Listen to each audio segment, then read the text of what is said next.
جی لیکن next question ہے، ذوالحجہ 1440 ہجری کی آمد ہے، اور اسی کانٹیکسٹ میں قربانی سے متعلق ایک کریٹیکل سوال ہے۔ سوال یہ کہ اہل حدیث کا موقف ہے کہ اگر کوئی ایک بندہ بھی کلمہ گو مشرک گائے کے 7 حصوں میں شامل ہو جائے تو باقی 6 حصے مردود ہو جائیں گے۔ سیم یہی جذبات بریلوی حضرات ان کے بارے میں رکھتے ہیں کہ بد مذہب کی شمولیت سے باقیوں کی قربانی ضائع ہو جائے گی۔ تو آپ کا اس کے بارے میں کیا موقف ہے، اور قربانی کے احکام و مسائل پہ کوئی لیکچر ہو تو وہ بھی بتا دیں۔ قربانی کے احکام و مسائل پہ میرا ڈیٹیل لیکچر ہے، قربانی کا فلسفہ، اس کی اہمیت اور 17 فقہی احکام و مسائل۔ مسئلہ نمبر 52، آپ قربانی اور ساتھ انجینئر محمد علی مرزا لکھیں تو وہ آپ کے سامنے ویڈیو کھل کے آ جائے گی۔ قربانی سے ریلیٹڈ دنیا جہان کا کوئی مسئلہ تھا، چاہے وہ جدید تھا یا قدیم تھا، میں نے مینیجیبل فارم میں قرآن و سنت کے دلائل کے ساتھ اسے کور کیا۔ اب اس میں مزید ویلیو ایڈیشن کر دیا ہمارے غلام محی الدین بھائی نے، انہوں نے جو چینل بنایا ہوا ہے راہ ہدایت کے نام سے، اس پہ انہوں نے میری انہی ویڈیوز کے چھوٹے چھوٹے کلپ کاٹ کے اور باقاعدہ احادیث کے جے پی جیز بھی ڈسپلے کروا دی ہیں۔ جو میں نے صرف حدیثوں کے نمبر بتائے تھے، حدیثیں بیان کی تھی، وہ انہوں نے انہی نمبر سے حدیثیں اٹھا کے ڈسپلے بھی کروا دی ہیں، اور وہ انشاءاللہ تعالیٰ کچھ کلپس اس کے اپلوڈ ہو چکے ہیں، ہو جائیں گے انشاءاللہ، تو وہ اویلیبل ہیں۔ اب آپ اس سوال کی طرف آ جائیں کہ یہ حقیقت بات ہے، آج کل آپ جمعے کے خطبوں میں جو ذرا دلیر ہیں وہ جمعے کے خطبے میں بھی بیان کر دیتے ہیں، اور ویسے نجی محفلوں میں تو یہ بات کرتے ہیں، یعنی اہل حدیث یہ بات کہتے نظر آئیں گے کہ اگر کسی بریلوی نے، دیوبندی نے، شیعہ نے بیچ میں حصہ ڈال دیا تو وہ کہتے ہیں چونکہ ہمارے نزدیک وہ کلمہ گو مشرک ہیں، تو مشرک کا تو کوئی عمل قبول نہیں ہوتا، لہٰذا باقی ساروں کی بھی قربانی ضائع جائے گی۔ اور بریلوی اس کے اگینسٹ جو ٹرمز استعمال کرتے ہیں وہ بد مذہب استعمال کرتے ہیں۔ وہ کہتے ہیں اگر کوئی بد مذہب، کوئی نجدی، کوئی گستاخ آپ کے گائے کے حصے میں شامل ہو گیا تو باقیوں کی بھی قربانی ضائع جائے گی۔ تو سر دیکھ لیں، دونوں طرف سیم جذبہ ہی پایا جاتا ہے، ٹھیک ہے نا، فرق تو کوئی نہیں، ایک بیماری ہے جو مختلف شکل میں نظر آ رہی ہے۔ تو یہ دونوں کی جذباتی ڈاکٹرائن ہے، اس کا ریلیجن کے ساتھ کوئی قطعاً لینا دینا کچھ نہیں ہے۔ اگر کوئی اتنا دلیر ہے نا تو یہ قربانی کے چکروں کو چھوڑ کے نا سب سے پہلے جو ہے وہ اسمبلی میں قرارداد لے کے آئی جائے، یا کئی سپریم کورٹ میں پٹیشن فائل کی جائے کہ اہل حدیث یہ پٹیشن فائل کریں کہ جی ہمارے نزدیک ہمارے علاوہ جتنے کلمہ گو ہیں، ان مشرک ہیں، ان کو اسلام سے باہر نکالیں، اور صرف اہل حدیث کو مسلمان ڈکلیئر کیا جائے، اور جو باقی ہیں وہ اہل حدیث کے خلاف کر دیں۔ اور اہل حدیث سب سے پہلے تو یہ جرت کریں نا کہ سعودیہ والے جن کا ایجنڈا یہاں پہ وہ لانچ کر رہے ہوتے ہیں وہاں سے امداد لے کے، سب سے پہلے سعودیہ والوں کو اس کے اوپر کنونس کریں کہ جی ہمارے نزدیک بریلوی اور دیوبندی مشرک ہیں، چونکہ تقلید کرتے ہیں اور تقلید شرک ہے، اور اہل حدیث جو اہل تشیع ہیں وہ بھی مشرک ہیں، تو لہٰذا ان کا حرم میں داخلہ بند کیا جائے، کیونکہ قرآن میں آیا کہ مشرک حرم میں داخل نہیں ہو سکتا۔ تو یہ ان کو اپنے بزرگوں کو تو منوا کے بتائیں، تو آپ کا کیا خیال ہے، منوا لیں گے وہ؟ اور ان کو ساتھ یہ بھی کہیں کہ آج تک آپ نے ان لوگوں کو حج اور عمرے پہ لا کے سعودی ایئر لائن کی جتنی کمائی کی ہے وہ بھی حرام ہے، کیونکہ آپ نے غلط کام کے اوپر معاونت کی ہے، کیونکہ مشرکین کو آپ لے کے آئے ہیں، اللہ کی نافرمانی کروائی ہے آپ نے۔ اللہ نے کہا تھا یہاں پہ مشرک کا داخلہ منع ہے، اور آپ کرواتے رہے، وہ آپ ساری کمائی بھی آپ کی حرام ہے۔ تو یہ اس طریقے سے کورالریز بنا بنا کے کہاں تک بات جائے گی؟ تو ایسا کبھی بھی نہیں کوئی کرے گا۔ اس کی وجہ یہ ہے کہ ان کو بھی پتہ ہے کہ یہ عقیدے کی خرابیاں قطعاً کسی کو اسلام سے باہر نہیں نکالتی۔ آپ کسی کو بدعتی، کلمہ گو مشرک، بد مذہب یا اس طرح کی اگر ادبی گالیاں دینا بھی چاہتے ہیں نا، اللہ کے فضل سے ابھی تک کسی کی جرت نہیں ہوئی کہ ایک دوسرے کو کافر کہے۔ پاکستان میں ایک جماعت آئی تھی، وہ اپنی موت خود مر گئی، جنہوں نے ٹائلٹس کے اندر بھی شیعہ کافر کے نعرے لگائے اور اس طرح کی چیزیں۔ آج خود ان کا اپنا مکتبہ فکر جو ہے وہ کانوں کو ہاتھ لگا رہے کہ یہ کیا مصیبت ہمارے اوپر مسلط ہوئی تھی۔ میں اکثر کہتا ہوں کہ دیوبند کا جنازہ نکل جاتا اگر تبلیغی جماعت نہ ہوتی۔ تبلیغی جماعت ایک ماڈریٹ راستے پہ چلی جس کی وجہ سے آج دیوبندیت بچ گئی ہے، ادروائز جس طریقے سے دیوبندیت ہائی جیک ہوئی تھی دہشت گرد تنظیموں کے ہاتھوں، جنہوں نے سنی شیعہ یہاں پہ اختلاف شروع کیا، اس کا اعلیٰ کار نہ تو بریلوی بنے تھے نہ اہل حدیث بنے تھے، دیوبند کے لوگوں کو انہوں نے یوٹیلائز کیا۔ یہ سارا بیڑا غرق ہو جاتا اگر تبلیغی جماعت نہ ہوتی۔ تبلیغی جماعت نے کافی حد تک ان کی ساکھ کو بچایا۔ تو یہ بھی لوگ اب اپنی موت مر چکے ہیں، آپ کو پتہ ہے۔ اب تو صورتحال پاکستان میں اس وقت اس حوالے سے فضا جو ہے وہ کافی جو ہے وہ سازگار ہے، اللہ کا شکر ہے، ضرب عضب کے بعد یا یہ رد الفساد کے بعد۔ میں تو پرسنلی بہت خوش ہوں، اس کی وجہ ہے کہ ہمارے لیے تو بس اسٹیبلٹی نہیں تھی ان مولویوں کے، یعنی ان مگرمچھوں کے ہوتے ہوئے کہ ہم دعوت و تبلیغ کا کام کر سکتے۔ یہ فوراً چڑھ دوڑتے تھے. تو اللہ کا شکر ہے کہ اب سکون آ گیا. رہا یہ والا مسئلہ, تو اس میں آپ کو صحابہ کرام علیہم رضوان کا ایٹیچیوڈ آپ کے سامنے رکھ دیتا ہوں. آپ خود فیصلہ کر لیں کہ یہ لوگ اگر صحابہ کرام کے دور میں ہوتے تو صحابہ کرام ان کے ساتھ کیا سلوک کرتے, جو ایک دوسرے کے اوپر اس طریقے سے فتوے لگا کے علمی اختلاف کو اس نہج کے اوپر لے کے جا رہے ہیں. وہ کہہ رہے ہیں قربانی میں حصہ ڈالا تو باقیوں کی قربانی ضائع جائے گی. یہ وہ کیوں کہہ رہے ہوتے ہیں؟ اس لیے کہ وہ ان کو کافر سمجھ رہے ہیں. اگر وہ مسلمان سمجھ رہے ہوں تو یہ نہ کہیں. ویسے آپ پوچھیں گے نا تو وہ کہیں گے نہیں ہم کافر تو نہیں کہتے ہیں, ہم تو کہتے ہیں گمراہ ہیں. تو میں نے اس کے اوپر کہا نہ, ایسے نہیں. آپ یہ لکھو کہ ہمارے علاوہ جتنے فرقے ہیں نا, گمراہ ہیں, بد مذہب ہیں, بدعتی ہیں, گستاخ ہیں, سب کچھ ہیں, لیکن ہمارے مسلمان بھائی ہیں, دوزخ میں جائیں گے, ایک نہ ایک دن عذاب بھگت کے اللہ تعالیٰ ان کو جنت میں لے ہی جائے گا, چونکہ کلمہ تو انہوں نے پڑھا ہوا ہے. یہ کوئی اہل حدیث عالم آپ کو بریلوی دیوبندی شیعہ کے بارے میں نہیں لکھ کے دے گا. کوئی بریلوی عالم ریناؤنڈ ایمی کاغذی قسم کا بریلوی عالم نہیں یہ بات آپ کو شیعہ, اہل حدیث اور دیوبند کے بارے میں نہیں لکھ کے دے گا. اور کوئی دیوبندی آپ کو شیعہ, بریلوی, اہل حدیث کے بارے میں لکھ کے دینے کے لیے تیار نہیں ہوگا. اگر آپ کہیں جی میں طارق جمیل صاحب سے جا کے لکھوا کے لے آتا ہوں, تو سر طارق جمیل صاحب حفظہ اللہ تعالیٰ تو خود ان کے ڈسے ہوئے ہیں. ان کو آپ دیوبندیت کے پلیٹ فارم پہ لگانا تو زیادتی والی بات ہے. وہ تو خود دیوبندیوں نے, آپ کو پتہ ہے سوشل میڈیا کے اوپر ان کے خلاف کس طرح کمپین چلائی ہوئی ہے. تو وہ ان کو ریناؤنڈ عالم کے طور پر یعنی مانتے ہی نہیں ہیں. ان کا کہنا نہ کہنا تو برابر ہے. ریناؤنڈ عالم کوئی بھی نہیں لکھ کے دے گا. تو یہ اندر خانے تکفیر کر رہے ہیں, اور منافقت کی انتہا ہے. کافر کہہ بھی نہیں رہے لیکن مان رہے ہیں. ہم تو ڈنکے کی چوٹ پہ کہہ رہے ہیں نا کہ ان کے نظریات گمراہ کون ہے, لیکن ہمارے مسلمان بھائی ہیں, ہم ان کے پیچھے نمازیں بھی پڑھتے ہیں, ان کو چندے بھی دیتے ہیں. یہ بھی جڑیں بنے نا, یہ بات کریں نا کہ ہمارے نزدیک کافر ہے, نہ ہم ان کو چندہ دیں گے, نہ نماز پڑھیں گے, نہ قربانی میں حصہ ڈالیں گے. کافر کا لفظ نہیں بولتے ہیں, اپنی پبلک کو یہ کہانیاں کرواتے رہتے ہیں. اور انہی علماء کے پاس جب آپ جا کے چندہ, انہوں نے کبھی کسی چندہ باکس کے بعد لکھا ہے کہ یہاں دوسرے فرقے کا بندہ پیسے نہیں ڈال سکتا مسجد میں؟ لکھنا چاہیے نا. یا آپ چٹ کٹوانے کے لیے جاتے ہیں تو آپ سے پوچھتے ہیں آپ کا مسلک کون سا ہے, چیک کرنا ہے, آپ 10 لاکھ روپے لے کے چلے جائیں, ساروں کی توحید اور عشق رسول باہر آ جائے گا.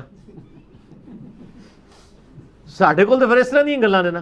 کیوں؟ کیونکہ نہ میں وہابی, نہ میں بابی, میں ہوں مسلم علمی کتابی. تو یہ ایسا ہی ہوگا, ان کا سارا عشق باہر آ جائے گا, ان کی ساری توحید باہر آ جائے گی. صحابہ کرام علیہم رضوان کا ایٹیچیوڈ میں آپ کو بتاتا ہوں. صحیح بخاری میں سیدنا عثمان ابن عفان رضی اللہ تعالیٰ عنہ علیہ السلام خلیفہ ثالث کا فتویٰ موجود ہے. 695 نمبر ہے انٹرنیشنل نمبر کے مطابق صحیح بخاری میں, کہ ان کے پاس کچھ اصحاب آتے ہیں جب ان کو باغیوں نے محصور کر دیا ان کے گھر میں, اور مسجد نبوی تک پہنچنے پہ پابندی لگا دی. مسجد نبوی پہ انہوں نے قبضہ کر لیا, اپنا امام وہاں پہ کھڑا کر دیا. تو لوگوں نے آ کے عرض کیا کہ اے امیر المومنین, ہمارے امام تو آپ ہیں, یعنی آپ ہمارے پولیٹیکل امام بھی ہیں اور مسجد کے امام بھی ہیں. یہ تو آج کل ہوتا ہے نا کہ امام مسجد لادا ہوتا ہے اور وہ لیڈر لادا ہوتا ہے, جبکہ مسجد کے اوپر فتنوں کے امام کا قبضہ ہے اور وہ ہمیں نمازیں پڑھاتا ہے. ہمیں خدشہ ہے کہ ہم اس کے پیچھے نماز پڑھ کے گنہگار ہی نہ ہو جائیں. تو سیدنا عثمان جو سب سے زیادہ افیکٹو تھے اس کی وجہ سے, محصور وہ ہوئے ہوئے تھے, ٹھیک ہے جی, تکلیف وہ گزار رہے تھے, تو ان کو تو فوراً غصہ نکالنا چاہیے تھا, ہاں جی بالکل نمازہ نہ پڑھو نہ پیچھے. تو انہوں نے کہا نماز ہی مسلمانوں میں ایک نیکی کا کام ہے, نیکی کے کاموں میں ان کا ساتھ دو, برائی میں ان سے الگ رہو. یعنی سب سے زیادہ جس شخص کی خلافت سٹیک پہ لگی ہے, جس کی آپ سمجھ لیں جو ہے وہ عزت سٹیک کے اوپر لگی ہوئی ہے, جان سٹیک کے اوپر لگی ہے, وہ گڈ جیسچر دے رہا ہے کہ یہ ہے میرے مخالف ہیں لیکن مسلمان ہے. ٹھیک ہے وہ خلیفہ راشد کے خلاف بغاوت کر کے بدعتی ہوئے ہیں, لیکن نماز ہوگی ان کے پیچھے. آپ لوگ ہوتے تو آپ حضرت عثمان سے اختلاف کرتے کہ سر آپ یہ کہ نہ نماز ہوگی اور نہ آندہ قربانی میں ان کا حصہ ڈالا جائے بیچ میں. یہی کہنا تھا نا آپ نے. اچھا, امام بخاری نے اس میں باب پتہ کیا باندھا ہے, باغی اور بدعتی کے پیچھے نماز پڑھنے کا حکم. یعنی امام بخاری نے رزلٹ نکالا ہے کہ باغی اور بدعتی کے پیچھے نماز ہو جائے گی. ٹھیک ہے, اور یہاں آپ کو کہتے ہیں بد مذہب کا حصہ نہ ڈالیں, وہ کہتے ہیں جی کلمہ کو مشرک کا حصہ نہ ڈالیں. یہ صحابہ کرام کا ایٹیچیوڈ ہے. اس سے سٹیپ آگے چلے جائیں. سیدنا عبداللہ بن عمر رضی اللہ تعالیٰ عنہ کے بارے میں سنن کبریٰ البیہقی میں موجود ہے صحیح سند کے ساتھ، انٹرنیشنل نمبر کے مطابق 5088 اثر ہے کہ عبداللہ بن عمر کہا کرتے تھے جب تک خوارج کی مساجد سے حی علی الصلاح حی علی الفلاح کی آواز آئے گی ہم ان کی اذان کا بھی جواب دیں گے، یہ اذان کا جواب صرف جواب دینا نہیں، یعنی ان کے پیچھے نماز بھی پڑھیں گے، اور ان کے سلام کا بھی جواب دیں گے، لیکن جب یہ ہمیں کہیں گے کہ ہم اپنے مسلمان بھائیوں کو قتل کریں تو ہم ان سے الگ ہو جائیں گے۔ خوارج وہ ہیں جن کے بارے میں بخاری اور مسلم میں درجنوں احادیث ہیں کہ وہ دین سے نکل جائیں گے، جیسا کہ تیر شکار سے آر پار ہوتا ہے اور اس کے اوپر خون کا اثر بھی نہ رہے، ایسا تیر، اس طرح خوارج اسلام میں سے داخل ہو کے نکل جائیں گے۔ لیکن صحابہ کرام نے نبی علیہ السلام کے واضح فرامین کی بھی تعویل کی، خوارج کو کافر نہیں کہا۔ نکلنے سے مراد انہوں نے کہا کہ امت کی مین سٹریم کو چھوڑ کے وہ الگ ہوئے، چونکہ وہ اللہ کو مان رہے ہیں، رسول کو مان رہے ہیں، آخرت کو مان رہے ہیں، ہمارے قبلے کی طرف منہ کر کے نماز پڑھ رہے ہیں، اسی قرآن کو مان رہے ہیں، یہ ساری چیزیں وہ دیکھتے ہوئے صحابہ کی یہ جرأت نہیں ہوئی کہ وہ خوارج کو کافر کہیں، حالانکہ ان کے پاس دلیل موجود تھی، نبی علیہ السلام کی حدیث، اور اس سے بھی بڑھ کر جو صحیح مسلم کے اندر حدیث ہے جو کسی مسلمان کو کافر کہے تو کفر اس کی طرف لوٹ آئے گا اگر وہ کافر نہ ہوا۔ خوارج تو اعلانیہ طور پر صحابہ کو کافر کہتے تھے، اس کے باوجود صحابہ کرام اس کو دلیل تو بنا سکتے تھے نا کہ چونکہ ہمیں کافر کہتے ہیں اور ہم تو ہیں صحابہ لہذا یہ کافر ہو گئے۔ تو آپ 1400 سال بعد جن باتوں کے اوپر جھگڑ رہے ہیں، صحابہ کرام کی عصمت کے نام کے اوپر آپ مسلمانوں کا قتل عام کر رہے ہیں، لوگوں کے اوپر کفر و شرک کے فتوے لگا رہے ہیں، وہ صحابہ جب زندہ تھے ان کے منہ کے اوپر جن لوگوں نے ان کو کافر کہا نا، صحابہ نے تو ان کو بھی کافر نہیں کہا۔ تو آج اگر صحابہ کے بارے میں کوئی بد زبانی کرتا ہے تو آپ اس بنیاد پہ ان پہ کفر کا فتویٰ لگائیں گے؟ نہیں، آپ ان کی اصلاح کی کوشش کریں گے۔ کفر نام ہے اللہ، رسول، آخرت، قرآن کے انکار کا۔ جب آپ کسی کو اسلام میں داخل کرتے ہیں تو کیا اسے لا الہ الا اللہ محمد رسول اللہ کے ساتھ ابو بکر ولی اللہ، عمر ولی اللہ، عثمان ولی اللہ، علی ولی اللہ پڑھاتے ہیں؟ جن کے بارے میں مشہور ہے ان سے بھی پوچھ رہے ہیں، وہ بھی کہتے ہیں ہم نہیں پڑھاتے، یہ تمہارا نعرہ ہے۔ جیسے آپ کہتے ہیں خلافت راشدہ حق چار یار، ہم علی ولی اللہ کہتے ہیں، یہ ہمارے کلمے کا حصہ نہیں، نماز میں ان کا بھی کوئی نہیں پڑھا جاتا۔ تو اسلام میں داخل کرنے کے لیے جن چیزوں کا اقرار ضروری ہے نا، اسلام سے نکالنے کے لیے بھی انہی چیزوں کا انکار ضروری ہے۔ شخصیات کے انکار سے کوئی شخص اسلام سے باہر نہیں نکلتا، اللہ، رسول، آخرت، قرآن کے انکار کرنے سے، ان کی چیزوں کا انکار کرنے سے انسان اسلام سے باہر نکلتا ہے۔ لہٰذا یہ جتنے بھی مکاتب فکر ہیں، اہل سنت کے جتنے بھی مکاتب فکر ہیں، حنفی، شافعی، مالکی، حنبلی یا بریلوی، دیوبندی، اہل حدیث یا اہل تشیع میں بھی اثنا عشری ہوں، زیدیہ ہوں، یہ سب کے سب مسلمان ہیں۔ اپنی تمام تر گمراہیوں کے باوجود آپ ان سے علمی اختلاف رکھیں، ان کے پیچھے نمازیں پڑھیں، ان کے ساتھ نکاح والے معاملات کریں، اہل کتاب جتنا تو کم از کم ان کو درجہ دیں، اور یہ سارے معاملات لے کے چلیں۔ البتہ جو مسلمانوں نے اجماع کے ساتھ جن مکاتب فکر کو اسلام سے نکالا ہے، جیسا کہ اہل سنت میں سے ایک ٹوٹا ہوا گروہ ہے قادیانی، جو اپنے آپ کو احمدی کہتے ہیں، اور یہ مسلمانوں کو بھی چاہیے ان کو احمدی نہ کہا کریں، یہ احمدی نہیں ہے، یہ قادیانی ہے۔ تو ویسے بھی اس کا نام غلام احمد قادیانی تھا، احمد قادیانی تو نہیں تھا۔ اس کے ماں باپ نے تو اس کو نبی علیہ السلام کے غلام کے طور پہ رکھا تھا، وہ کیا پتا تھا کہ بعد میں یہ کیا چیز بن کے نکلے گی۔ تو قادیانی اہل سنت میں سے ٹوٹا ہوا ایک فرقہ ہے جس کی تکفیر پاکستان میں آئین کے اندر شامل ہو چکی ہے کہ یہ کافر ہے، کیونکہ انہوں نے بہت بڑا اختلاف کیا۔ دوسرا اہل تشیع کا ایک آف شوٹ ہے، یہ تو سب کانٹیننٹ میں پائے جاتے ہیں، قادیانی، بریلوی، دیوبندی، اہل حدیث، شیعہ، یہاں کے انڈیا، پاکستان، بنگلہ دیش کے ان سے متاثرین ہیں۔ شام کے اندر ایک اہل تشیع کا گروہ ہے نصیریہ، جس کی اب کچھ یعنی یہاں پہ بھی ان کی شیطنت پھیلنا شروع ہو گئی ہے، جو سیدنا علی کے لیے الوہیت کلیم کرتے ہیں، علی اللہ کہتے ہیں، نعوذ باللہ، ائمہ اہل بیت کے نام لیتے ہیں تو حسین جل جلالہ، نعوذ باللہ۔ تو یہ سیدھے سیدھے کافر ہیں، ان کو تو شیعہ علماء نے خود کافر ڈکلیئر کیا ہے۔ تو یہ نصیریہ، یہ والے ایسے ہیں کہ جن کے بارے میں آپ یعنی وثوق سے کہہ سکتے ہیں، باقی جو ہیں وہ مسلمان ہی ہیں۔ آپ مولویوں کے فتووں کو چھوڑیں، آپ خلیفہ راشد سیدنا عثمان ابن عفان رضی اللہ تعالیٰ عنہ علیہ السلام اور سیدنا عبداللہ ابن عمر رضی اللہ تعالیٰ عنہ علیہ السلام کے فتاویٰ کے اوپر چلیں، اور مولا علی کا بھی آپ فتویٰ لے لیں۔ دیکھیں خوارج سے سب سے زیادہ تکلیف سیدنا علی کو پہنچی ہے، ٹھیک ہے جی. المصنف ابن ابی شیبہ میں موجود ہے, المستدرک الحاکم میں موجود ہے. مولا علی سے پوچھا گیا کہ بتائیے یہ خوارج جو ہیں یہ کافر ہیں؟ تو ان کا یہ کافر نہیں ہے, یہ کفر ہی سے تو بھاگے ہیں, انہوں نے یہ گمان کیا کہ میں کفر میں مبتلا ہوا ہوں تو اس لیے مجھے چھوڑ گئے, اپنے زوم میں انہوں نے سمجھا. تو پوچھا گیا یہ منافق ہے؟ انہوں نے کہا منافق تو نہیں ہے, قرآن تو کہتا ہے منافق تو بڑی اللہ کا کم ذکر کرتے ہیں, یہ تو بڑی لمبی نمازیں پڑھتے ہیں. اگر یہ منافق ہوتے, دیکھیں آپ لوگوں سے آپ کے مخالفین کے بارے میں پوچھا جائے تو پڑھ کے رکھ چھڑ دو. یہ دنیا میں کون سا انسان ہے جو اپنے مخالفین کی جو خوبیاں بیان کر رہا ہے؟ یہ نبی علیہ السلام کی تربیت کا نتیجہ ہے, اور تکفیر کے آگے بند ہے. کہا مشرک بھی نہیں, کافر بھی نہیں, منافق بھی نہیں. پھر پوچھا کہ بتائیں یہ کون ہے؟ تو انہوں نے کہا یہ ایک جماعت ہے ایسی جس نے ہم سے بغاوت کیا, ہمارے بھائی تھے بھگوڑے ہو گئے. کیونکہ اگر وہ کافر بھی نہیں منافق بھی نہیں تو تیسری کیٹیگری مسلمان ہی بچتی ہے.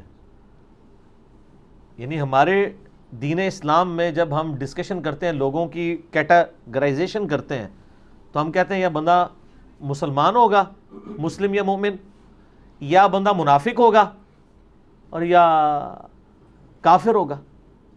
تو مولا علی کہہ رہے ہیں وہ نہ کافر اور مشرک ہیں نہ منافق ہیں, تو مسلمان ہوئے. ہماری ایک قوم ہے جس نے ہمارے ساتھ بغاوت کی ہے. تو یہ 3 صحابہ کا آپ ایٹیچیوڈ دیکھ لیں, ان 3 فرقوں کو اب آپ دیکھ لیں, بریلوی دیوبندی اہل حدیث کو, جو صحابہ کرام کے نام کے اوپر چندے کھا رہے ہیں, کہ ان کا ایٹیچیوڈ وہی ہے. اور یہ مجھے پتا ہے یہ جمعے آج کل پڑھانے شروع ہو جاتے ہیں اس کے اوپر کہ جی کسی بد مذہب کا حصہ نہ ڈالیں, یہ نہ کریں, وہ نہ کریں. پھر جب انہوں نے آپ کی چمڑیاں اتارنی ہوتی ہیں کسی پولیٹیکل جماعت کو بنا کے, پھر یہ سارے ہاتھوں میں ہاتھ ڈال کے ایسے سٹیج کے اوپر چڑھے ہوتے ہیں کہ آگے جیسی سارے رل کے تھوڑے کو چندے لواں گے, تھوڑی چمڑیاں لواں گے. اور جیسے ہی اپنی اپنی مسجدوں میں جاتے ہیں پھر اختلاف کی باتیں شروع کر دیتے ہیں. وہ مجھے غامدی صاحب کی بات یاد آئی, ان کو ایک ٹی وی پروگرام میں بلایا گیا تو ان سے پوچھا گیا کہ فرقہ واریت کا حال کیا ہے. تو انہوں نے کہا فرقہ واریت کا حال یہ ہے کہ ہمارے علماء جو ٹی وی چینلز پہ بیٹھ کے میٹھی میٹھی باتیں کرتے ہیں نا, یہی میٹھی میٹھی باتیں جمعے کے خطبوں میں بھی شروع کر دیں تو فرقہ واریت ختم ہو جائے گی. ٹی وی پہ دیکھا کتنے پازیٹیو بنے ہوتے ہیں, دیکھ رہے ہیں اٹ کتے دا ویر ہے, یا کہہ لو کتے دا ویر ہے. ظاہر ہے وہ قرآن پاک میں دیکھیں نا, سورۃ الاعراف کی 175 نمبر آیت میں ہے نا کہ جو علماء سو ہیں وہ کتے کی مثال ہے. یہ قرآن کی مثال ہے. اور ابو داؤد میں حدیث ہے کہ میری امت میں 72 فرقے دوزخ میں جائیں گے, اور وہ اہل بدعت ایسے ہوں گے کہ جیسا ان کو باولا کتا کاٹ جائے اور اس کے حلق اس کے ایک ایک رگو ریشے میں پہنچ جائے. نبی علیہ السلام بھی کتا کہہ رہے ہیں. تو میں یہ کہتا ہوں کہ یہ باولا کتا کاٹنے سے جو مسلمانوں میں فرقے پیدا ہوں گے, یہ کوئی ہاکی کا پلیئر کتا کاٹا ہوگا, یا کوئی اسکواش کا پلیئر, یا کوئی کرکٹ کا پلیئر کاٹا ہوگا, یا کوئی پولیٹیشین کاٹا ہوگا, یا مولوی کاٹا ہوگا. مولوی کاٹے گا تو فرقہ بنتا ہے نا. تو نبی علیہ السلام نے بھی کتا کہا, قرآن میں بھی آیا. تو وہ میں واپس آتا ہوں ادھر کہ جب کتے کا ویر پڑتا ہے تو آپ دیکھتے ہیں کہ ٹی وی کے اوپر کس طرح پازیٹیولی ایک دوسرے کی بات سن رہے ہوتے ہیں, اختلاف بھی کرتے ہیں, اور پھر وہ کہتے ہیں نہیں میں ان کی بڑی عزت کرتا ہوں. یہ عزت وہ ٹی وی پہ پیسے کمانے کے لیے ہوتی ہے, یار پیسے لے کے آئے ہوتے ہیں ادھر. یہی لوگ جب آپ ادھر جاتے ہیں اور آپ دیکھ رہے ہیں کہ یہ لوگ, جو میں اب نام لیے بغیر کہتا ہوں, کہ یہ لوگ اپنے کلپس ریکارڈ کراتے ہیں کہ جی فلاں جو ہے وہ گمراہ ہے, ان کے پیچھے نماز نہیں ہوتی. جب رمضان کی نشریات آتی ہے تو وہی مولوی آپ کو انہی کے پیچھے کھڑے ہو کے نماز پڑھتا ہوا نظر آتا ہے. تو سر پھر ان کا قبلہ اور کعبہ تو پھر پیسہ ہے نا. اگر یہ اتنے سخت ہیں اس معاملے میں تو پھر قائم رہے نا ٹی وی چینل پہ. میں اگر آگے پڑھتا ہوں تو میں تو ویسے ہی قائل ہوں, میں ابھی بھی پڑھ رہا ہوں. ہمارے ساتھ جتنے لوگ اللہ کے لیے اٹیچ ہیں تو وہ تو نماز پڑھتے ہیں, ہم منافقت تو نہیں کرتے. لیکن یہ لوگ کیا کرتے ہیں, ویسے اپنی پبلک میں اور بات کرتے ہیں, جب ٹی وی کے اوپر آتے ہیں تو ایک دوسرے کے پیچھے نمازیں بھی پڑھتے ہیں. تو وہاں کہا کریں کہ ہم جو کچھ کرتے رہے کہانیاں کرواتے رہے. اور ان کو بالکل کوئی اس وقت حیا تک نہیں آتی ہے کہ ہم نے 2 اپنے چہرے کیوں رکھے ہوئے. ان کی کامیابی کا, دنیا میں کامیابی کا راز ہی 2 چہرے ہیں, یاد رکھیے گا. دنیا میں منافقت کامیاب ہے, یہ ذہن میں رکھیے گا. سچی بات تو سر, اگر سچی بات بولنا کامیابی ہوتی نا دنیاوی, تو سب سے زیادہ کامیاب پیغمبر ہوتے ہیں دنیاوی طور پہ. جبکہ آپ ذرا تاریخ انسانی میں صرف نبی علیہ السلام کو یا 1-2 پیغمبروں کو تو آپ چھوڑ دیں, باقی سب کے سب آپ کو دنیاوی طور پہ دنیاوی طور پہ ناکام پرسنالٹیز نظر آئیں گے. لیکن چونکہ اللہ کے ہاں یہ ناکامی کا معیار نہیں ہے, اللہ تو کوالٹی کو دیکھتا ہے, کوانٹٹی کو نہیں دیکھتا. ورنہ عیسیٰ علیہ السلام کو 12 واری اپنی زندگی میں ملے ہیں صرف, اور اللہ تعالیٰ نے بھی عیسیٰ علیہ السلام کی جان بچا کے انہیں اٹھایا زندہ اوپر, ورنہ یہودی ان کو مارنے لگے تھے. نوح علیہ السلام پہ 950 سال بعد بھی 78 لوگ ہی مسلمان ہوئے ہیں. لوط علیہ السلام کی 2 بیٹیاں ہی مسلمان ہوئی ہیں. ابراہیم علیہ السلام کی بھی 2 بیویاں, اور قرآن میں سورہ عنکبوت میں آتا ہے ایک لوط ان پر ایمان لایا. 2 بیٹیاں تھیں اور چند بچے تھے. اور اللہ تعالیٰ قرآن پاک میں بار بار ابراہیم علیہ السلام کا ذکر کر رہا ہے. بھائی ابراہیم علیہ السلام نے کون سا ورلڈ کپ جیتا ہے؟ کتنے کروڑوں لوگوں کو کلمہ پڑھایا ہے؟ درجنوں بھی نہیں جنہوں نے کلمہ پڑھا ہو. لیکن اللہ کے نزدیک کوانٹٹی اتھارٹی نہیں ہے, کوالٹی ہے. اسی لیے اللہ تعالیٰ پھر ہمیں کہتے ہیں آپ ملت ابراہیم کی پیروی کرو. بار بار نبی علیہ السلام کو بھی حکم ہے, آپ کی امت کو بھی, بل ملت ابراہیم حنیفا وما کان من المشرکین ما کان ابراہیم یہودی ولا نصرانی ولکن کان حنیفا مسلما وما کان من المشرکین. بار بار ابراہیم اور ابراہیم ہو رہی ہے علیہم السلام اجمعین. تو میرا تو موقف یہ ہے کہ یہ دونوں جھوٹ بول رہے ہیں اور بس چندوں کی اور کھالوں کی گیم ہے ساری. اور اس کا ثبوت بھی میں آپ کو بتا دوں, میں نے کئی دفعہ یہ بات کی ہے کہ اگر ان کا بس چلے تو قربانی والے دن آپ کی بھی کھال اتار کے لے جائیں.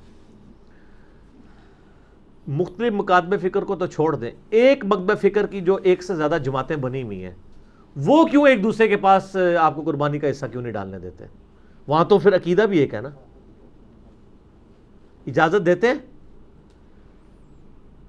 آپ کو پتہ ہے اہل حدیث میں, بریلویوں میں, دیوبندیوں میں کتنی, مثلا میں اب نام لے کے بتا دیتا ہوں, یعنی بریلویوں میں آپ کو ڈاکٹر تعلق قادری صاحب کی ایک جماعت ملے گی اور دوسری طرف الیاس قادری صاحب کی. کیا ایک دوسرے کی طرف وہ جانے دیں گے؟ اہل حدیث میں آپ کو جماعت الدعوہ ملے گی, جمعیت اہل حدیث ملے گی, کیا ایک دوسرے کے پاس جانے دیں گے؟ ناٹ ایٹ آل, کبھی بھی نہیں جانے دیں گے. کیوں؟ اس لیے کہ وہ چندوں کی گیم کے اوپر چل رہے ہیں سارے کا سارا. ان کا سارے کا سارا معاملہ چندے کے اوپر چل رہا ہے. اگر وہ کہیں کہ عقیدے کا اختلاف کوئی ہمارے لیے ایشو نہیں ہے, ہم تو عقیدہ تو ایک ہی ہے, بس یہ فروعی اختلاف ہے, تو ایک دوسرے کے پاس جانے دینا. کیوں نہیں جانے دیتے ہیں؟ ناٹ ایٹ آل, کبھی بھی نہیں جانے دیں گے. تو سر یہ تو پرانی بات ہے کہ فلانے کا حصہ ڈالنا ہے, فلانے کا حصہ نہیں ڈالنا. اللہ کے بندو, یہ تو ایک مکتب فکر میں آپس میں اتنے پھوٹ پڑی ہوئی ہے. تو ہمارے پاس تو پھر اس طرح کی سچی باتیں ہیں, چاہے کسی کو بری لگیں, لیکن یہ ریالٹی ہے. اور یہ میں نے آ کے ان میں کو پھوٹ نہیں ڈلوائی ہے, میرے سے پہلے کی ڈلی ہوئی تھی. میں تو صرف آپ کو بتا رہا ہوں کہ یہ آپ کو کہانیاں کروا رہے ہیں. تو ان کو برا لگتا ہے کہ یہ ہائی لائٹ ہمیں کرتا ہے. دیوبندیوں میں بھی آ جائیں آپ, حیاتی اجازت دیں گے کہ مماتیوں کے پاس حصہ ڈالیں, اور مماتی کہیں گے حیاتیوں کے پاس ڈالیں؟ کبھی بھی نہیں. شیعہ میں بھی آپ دیکھ لیں 2 پارٹیاں ہیں, ایک علماء کا طبقہ ہے, ایک ذاکرین کا ہے. اسی طرح ہی ان کی تفریق ہوئی ہوئی ہے.